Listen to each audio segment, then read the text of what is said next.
What's going on, everyone? Welcome back to another video. I'm Michigan Sports Talk here, and in this one we go over new defensive tackles coach Larry Black's vision for the Michigan defensive line and also his early impressions on his position group. We also go over a big advantage for offensive line coach Jim Harding and his recruiting here at Michigan. We also give some updates on some top targets for the Wolverines, including flip target and a top wide receiver target. We got some Michigan basketball news. Justin Joyner set to become the head coach at Oregon State, what that means, and also some keys for the Wolverines heading into March Madness in the Big Ten tournament. Can Michigan keep their dominance in tournament style environments going? It's all going to be in this video and more, so let's go ahead and get right into it.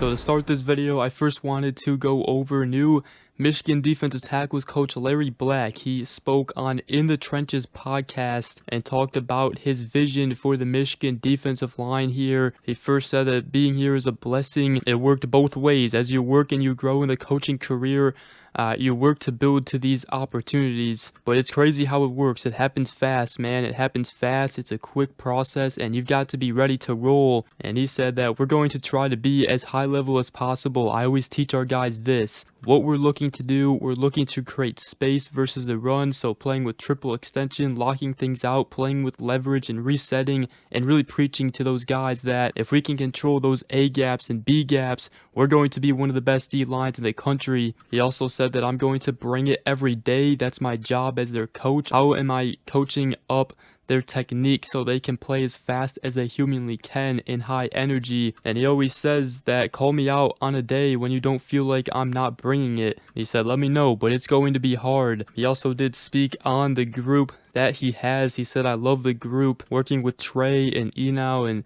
those guys that are experienced. Then you add Jonah in. I got guys who have been here and they're growing in the program. So he said he likes the position group. There's a lot we've got to build and get better at, but those guys are willing to work and learn, and we're going to keep building calluses, and I'm excited about them, very excited. And he wants those guys to stack really good days. As Larry Black, very excited here to get going at Michigan, excited for his position group. So Michigan obviously had to replace Lou Esposito, and it seems they replaced him with a very good one out of Larry Black coming over from Vanderbilt, and he and Lewis Powell will be coaching the Michigan defensive line this season. And another good coach that we have talked about already is offensive line coach Jim Harding, and he is getting things going on the recruiting trail, and he should be a very good recruiter here at Michigan, especially with him producing offensive linemen at Utah like Spencer Fano and Caleb Lomu, who will both wind up being NFL draft picks here and 2 potential first-round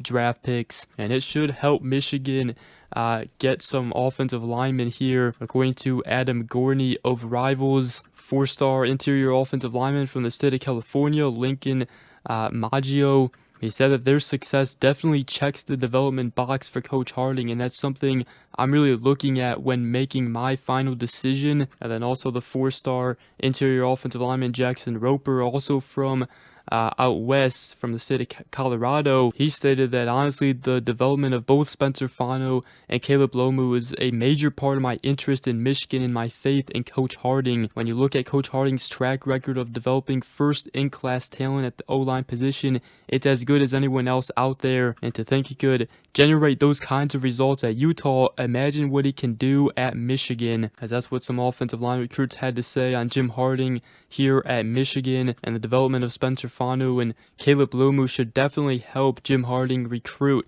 here at Michigan. And speaking of the offensive line, Michigan is going after a flip target right now out of the 2027 3-star interior offensive lineman, current Kentucky commit Brady Hull.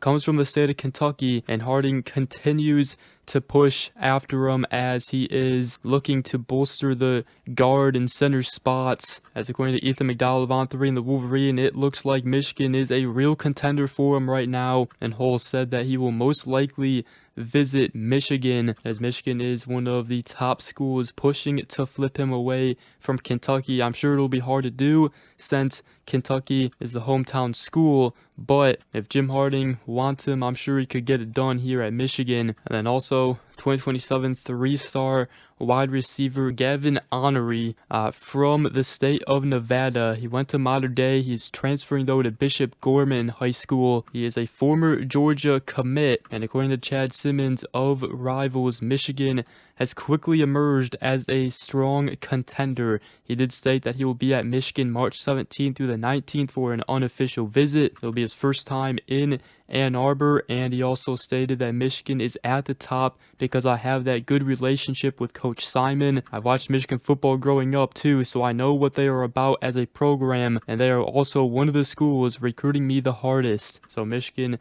at the top right there. So that's a little bit of recruiting news right there for Michigan football. And then I wanted to go over some Michigan basketball news. We have talked about recently some Michigan assistants that could be going elsewhere if they got, better job offers.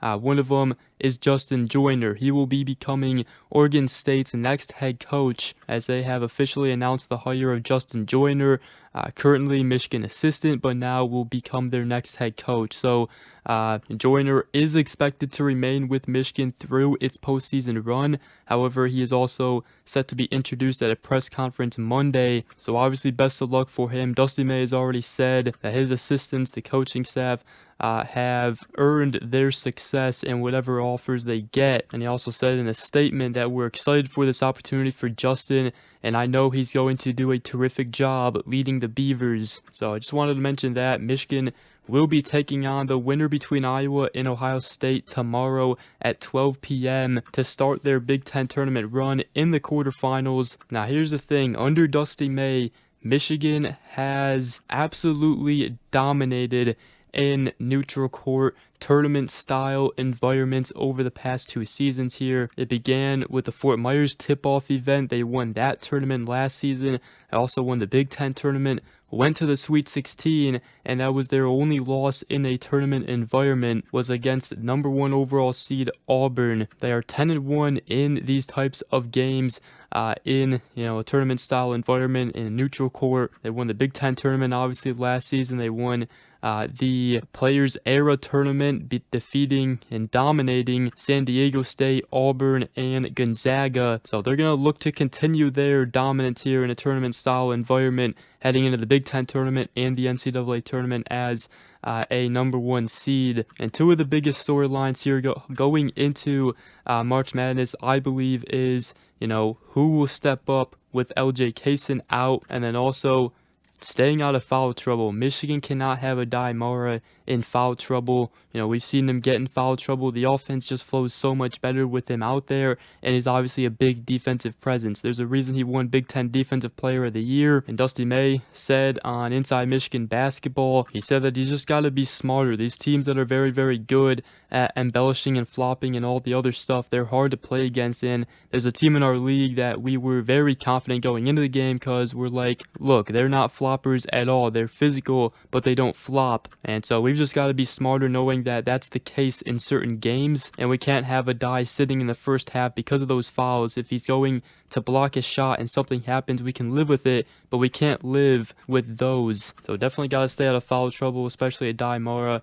And Merez Johnson Jr., we've seen, in the past, both of them get in foul trouble. They got in foul trouble against Duke. It really hurt them there. They lost that game, obviously. So definitely got to stay out of foul trouble. And then also coming off the bench, Trey McKinney, Roddy Gill Jr. stepping up, which they have, but also Nimari Burnett. He's got to produce more here. He's had a rough couple games here. He's got to start getting going, hitting some more shots like we know he can. All 3 of these guards are going to be huge. Same thing with Elliot Cadeau, but Roddy Gale Jr., he is stepping up huge, and if he continues to play the way he is, it's going to be great for the Wolverines. He hasn't really been shooting the ball out on the perimeter. He's really just playing his game, going inside and playing his style of game, which he needs to continue to do. And then Elliot Cadeau and Nimari Burnett, Trey McKinney have to come up with some big 3-point shots. So they got a lot of depth. As we all know, all it takes is one player to get hot. But this team is at their best when everybody is on the same page, everybody is clicking, and that's when they blow teams out by 20, 30, 40 plus points. So let me know what you guys think.